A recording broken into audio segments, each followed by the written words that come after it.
खुशी के गीत गाए जा, ये जिंदगी है कौम की, तू कौम पे लुटाए जा।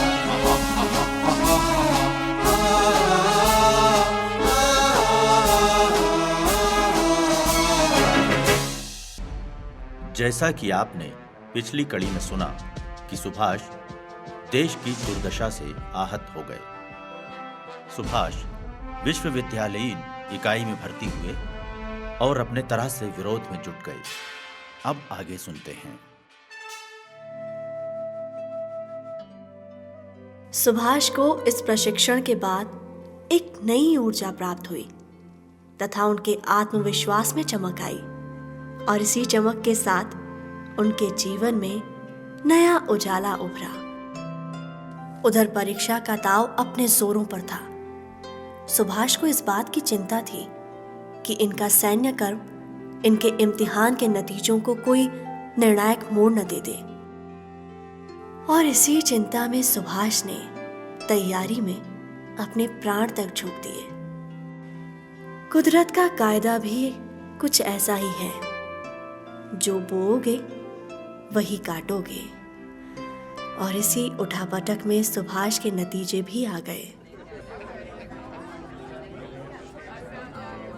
सुभाष, सुभाष, अरे सो रहे हो क्या? अरे नहीं नहीं, रुको, बस अभी आया। सुभाष उठो भाई, तुम्हारे लिए खुशखबरी है। अरे क्या हुआ? वो जरा आंख लग गई थी। पहले मुंह मीठा करवाओ तो बताऊंगा। पहले बताओ तो क्या हुआ, और ये बाहर इतना शोर क्यों है? अरे भाई, तुम्हारे नतीजे आ चुके हैं और तुम फर्स्ट क्लास में पास हुए हो। अच्छा? हाँ हाँ भाई, और ये तो थी रसोगुल्ला वाली खबर। और अगली खबर के लिए तुम्हें अपने हाथ से मांस बनाकर खिलाना होगा। हाँ। अच्छा, ऐसी क्या खबर है? दूसरी खबर है, तुम्हें योग्यता सूची में दूसरा स्थान दिया गया है। देखो कितने लोग तुमसे मिलने आए हैं। भाई आज तो हम इस खुशी के दिन मीठा खाकर ही जाएंगे, क्यों दोस्तों? खाकर ही जाएंगे। अरे हाँ हाँ हाँ, ठीक है, चलो मिठाई की दुकान पर चले। चलो। दादा, आज जी भर के रसोगुल्ला बनाओ। आज हमारा दोस्त, हमारा साथी इम्तिहान में फर्स्ट क्लास में पास हुआ है। बहुत बहुत बधाई हो बेटा। धन्यवाद दादा। आप दादा, इनको जो भी चाहिए खिला दीजिए। अरे दादा, हमें नहीं, सुभाष को भी अपने रसगुल्ले की चाशनी से नहला दीजिए। अगर मुझे चाशनी से नहला दोगे तो तुम्हें रसगुल्ला मिलना मुश्किल हो जाएगा दोस्त। अब तुम बताओ, नहलाओगे या तुम रसगुल्ला खाओगे? हम तो भाई रसगुल्ला ही खाएंगे। ठीक है दादा, चाशनी में नहलाने वाला plan cancel.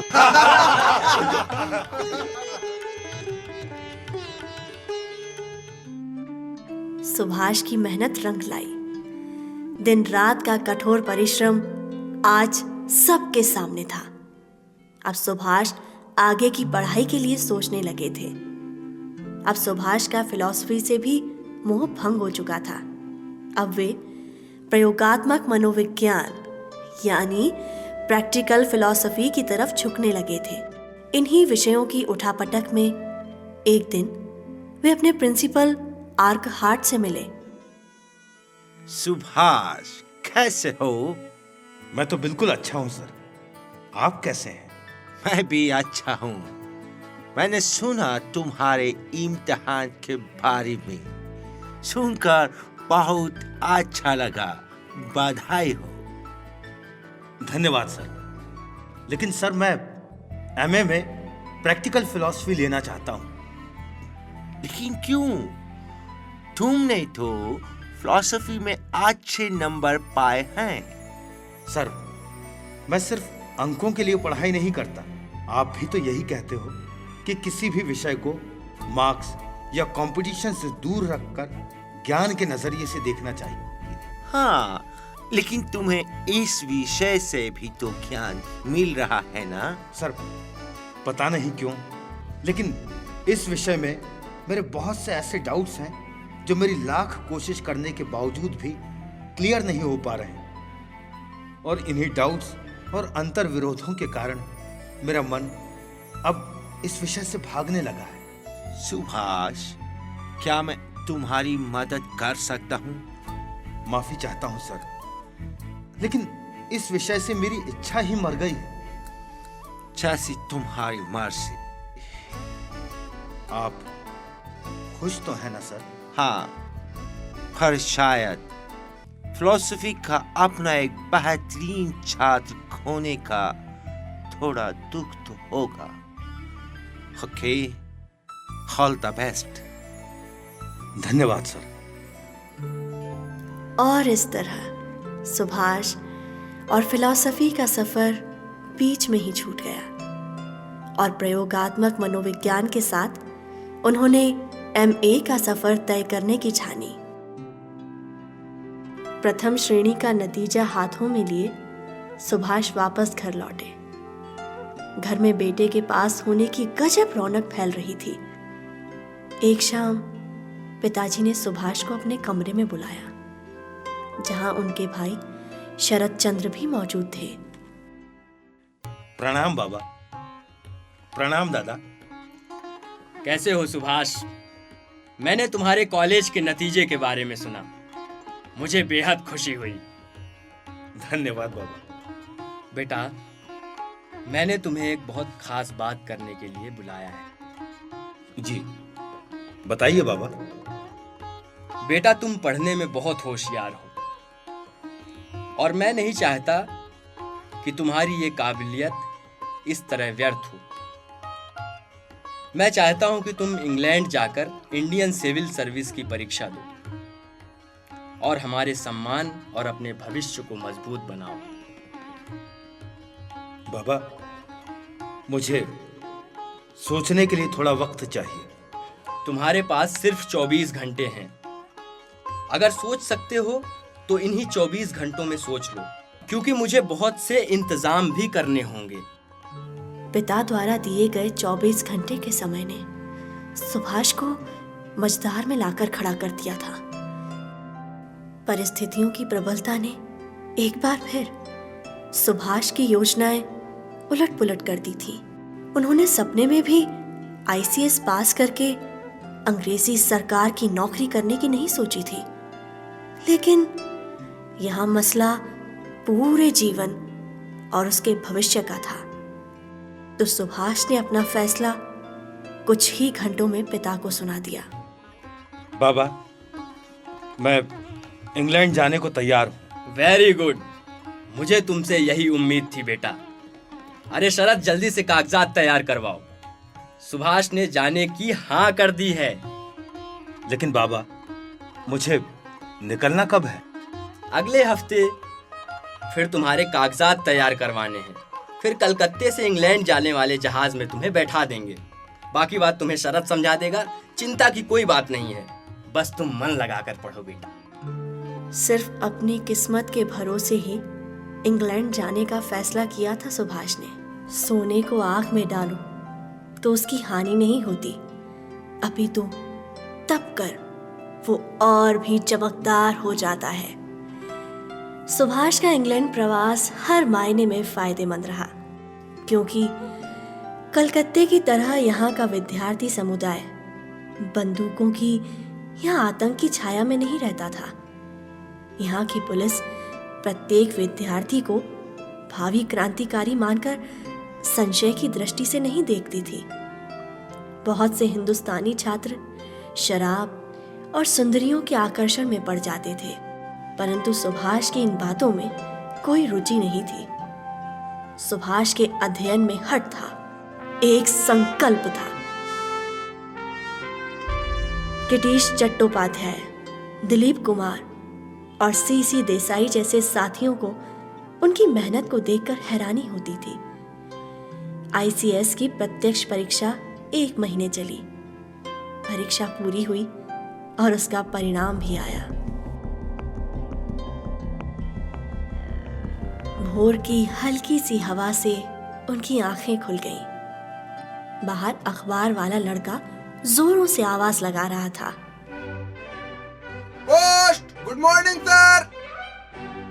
Post, good morning sir. Very good morning sir. Post समाचार में आईसीएस का परिणाम था और उस सूची में सुभाष का चौथा स्थान था। और अब कैम्ब्रिज कॉलेज में मित्रों का जश्न और वहां परिवार में खुशी का माहौल। Bravo Bravo, you have done it Subhash, तुमने कर दिखलाया। सुभाष, तूने घर तार किया कि नहीं? तुझे अंग्रेजी निबंध में सर्वाधिक अंक मिले हैं। तूने तो अंग्रेजों के ही कान काट लिए। कमाल कर दिया। You are great Subhash. जिला अधिकारी के बाद तुम सचिव और मुख्य सचिव भी बन सकते हो। सुनहरा कल तुम्हारा इंतजार कर रहा है सुभाष। वहाँ घर पर तो जश्न का माहौल होगा। Hip hip hurray! Hip hip hurray! Hip hip hurray! Hip hip hurray! इसी बीच घर पर तार पहुंच गया था। एल्गिन रोड स्थित घर पर लोगों की भीड़ और खुशी थी। शरद चंद्र बोस के अभिवादन पर पूरा भवानीपुर एकत्र हो गया था। एक ओर व्यवहारिक जगत से अभिवादन की झड़ी लगी थी और उधर सुभाष के मन में कुछ और ही चल रहा था।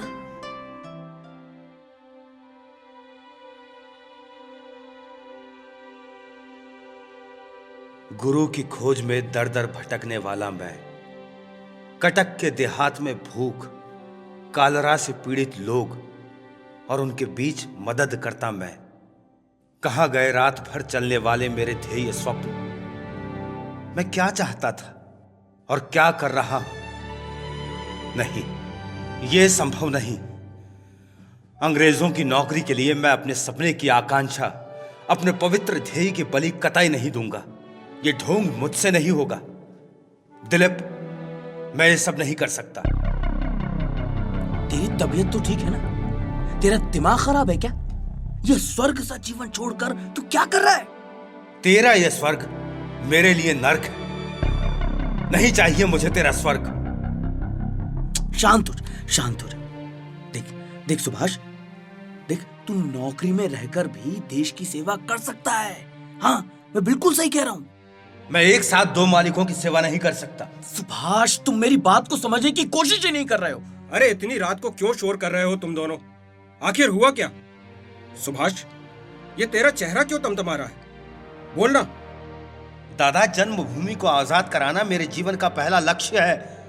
सरकारी नौकरी में रहकर यह मुमकिन नहीं, इसलिए मुझे लगता है। क्या लगता है? क्या लगता है? पागल हो गया है तू?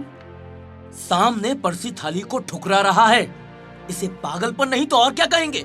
सुभाष, तूने आज तक किसी को आईसीएस की नौकरी ठुकराते सुना है? आखिर कोई क्यों कर ये बेवकूफी करना चाहेगा? देख सुभाष, देख, अच्छे से सोच ले, जल्दबाजी मत कर।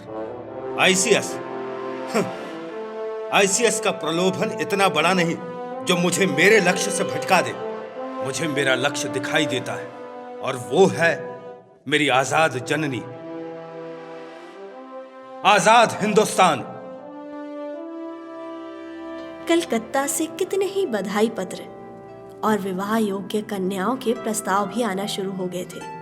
वे सोने की छुरी एक तरफ फेंककर वैराग्य धारण करना चाहते थे, वलकल धारण कर बलिदान का सोम रस पीना चाहते थे। परंतु जब भी वो माँ बाबा के बारे में सोचते तो वे अपने आप को असहाय पाते। माँ बाबा को कितना दुख और घर में कितना कलेश होगा। व्यावहारिकता में रहने वाले परिवार को मेरा यह निर्णय मूर्खता ही लगेगा। सब कहेंगे जानकी बाबू के लड़के ने भीख मांगकर जीने का मन बना लिया है। सब हंसेंगे और मेरे माँ बाबा चुपचाप सुनेंगे। Major, yes sir. I heard something. What sir? कुछ लोग जालियांवाला बाग में इकट्ठा होने वाला है, तुमने सुना है? Yes sir, I have heard this, but कुछ मीटिंग है उन लोगों का। Okay, I'm not confirm वो लोग क्रांतिकारी है या common people. What do you think? Sir, मैंने ये न्यूज़ सुनी तो है, but I am not confirm कि वो कॉमन पीपल हैं या नहीं। Sir, Anyway, I don't care. वो लोग जो भी हो, मैं चाहता हूँ कि उनका जो भी काम हो, जो भी मीटिंग हो, उनको उनका काम खत्म होने का पहले उनको फिनिश करने का है। I'm sorry sir, but ये बहुत बड़ी बात हो जाएगी। Oh, Major, don't worry, I will see.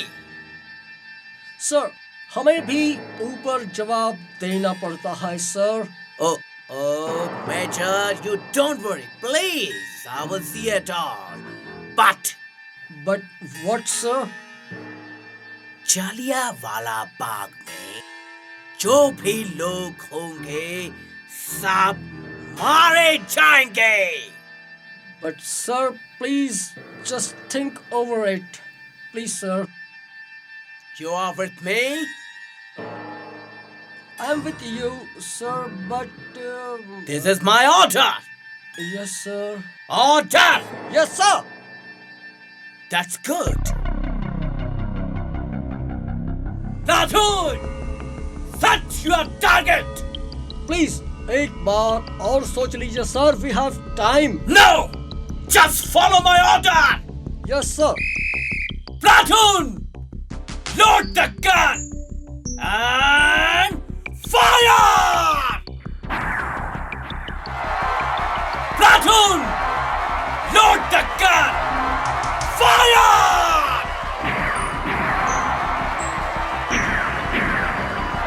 कोई भी यहाँ से बाहर न जाने पाए! Kill everybody! Kill everybody! कोई नहीं बचना चाहिए!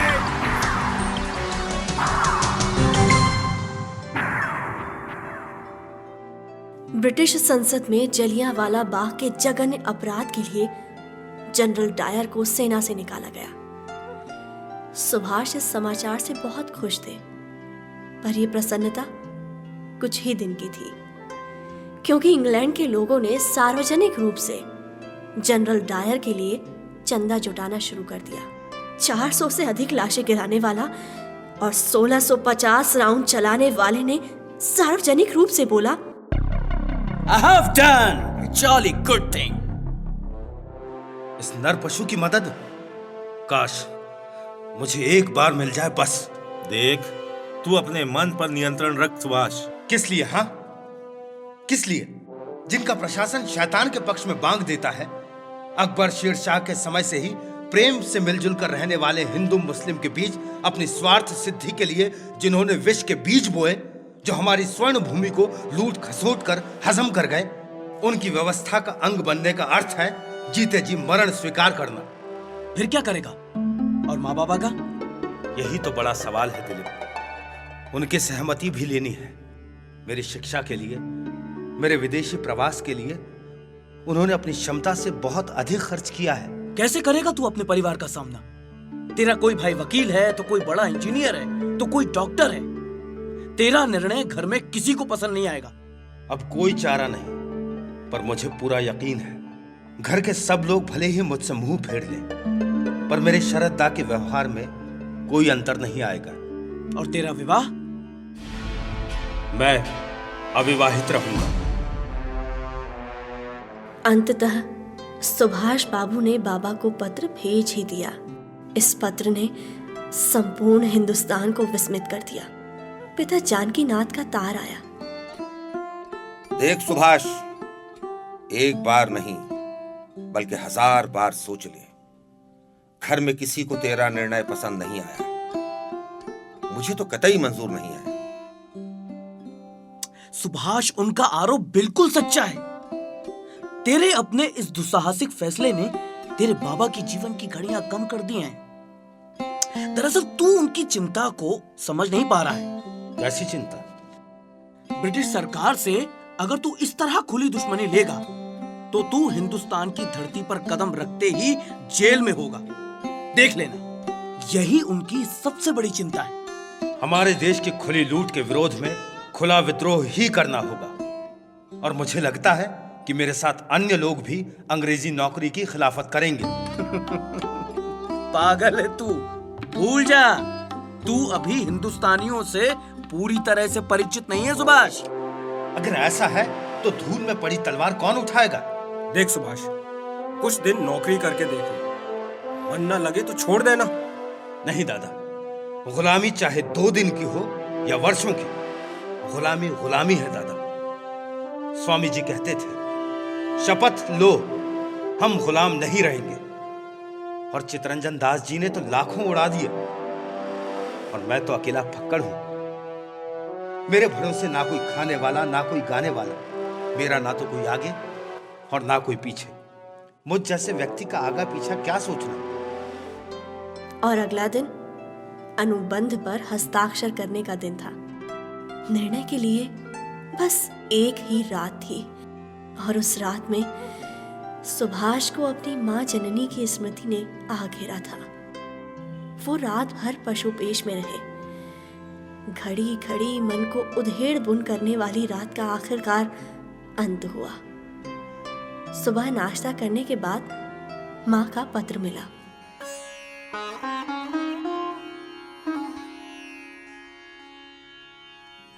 बेटा, तेरे कल्याण की राह में ही मैंने कई रातों से आंखों की बाती जला रखी है। मेरा जो भी सपना था वो एक सामान्य मां का था। तू आज जिसकी सेवा करने चला है वो मां मुझसे भी अधिक महान है। तू हमारी चिंता मत कर, अपने मार्ग पर गर्व से चल। मुझे इसका कोई दुख नहीं, अभी तो अभिमान है। मेरा सोना कसौटी पर चल रहा है। तुझे मेरा आशीर्वाद। जुग जुग जियो, जुग जुग जियो। पत्र को बार बार पढ़ते हुए सुभाष का आत्मविश्वास चरम को छूता और सुभाष ने अपना त्याग पत्र लिख डाला। अब मैं मुक्त हूं, सर्वथा हूं।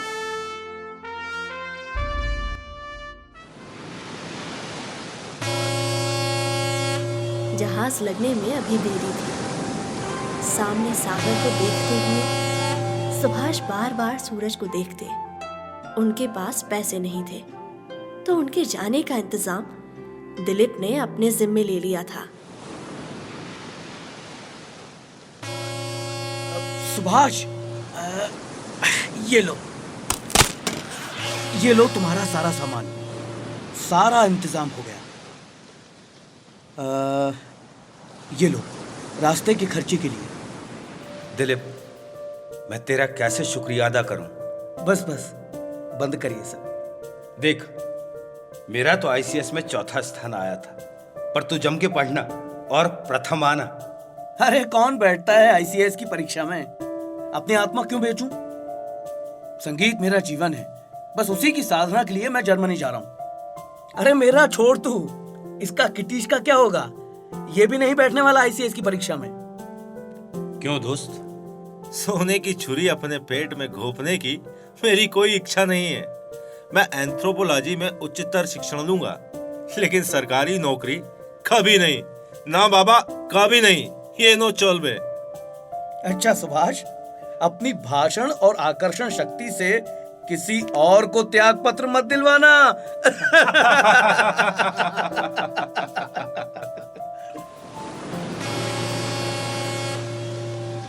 जहाज का समय हो गया। वे जहाज से खड़े अपने मित्रों को देखते रहे और वे चेहरे समुद्र की लहरों की आड़ में से झांकते और फिर ओझल हो गए। वे चल पड़े थे अंधकार में उजाला लाने, अपने उस मकसद को पाने, अपनी जननी को मुक्त कराने। नौका लगेगी ठिकाने पर या निगल जाएगी इसे झंझावती हवा। टूट फूट गई तो गम नहीं, पर क्षितिज का मोह छोड़ना नहीं। गिरूं, टूटूं, फूटूं, पर हटूंगा नहीं, कदापि नहीं, कदापि नहीं।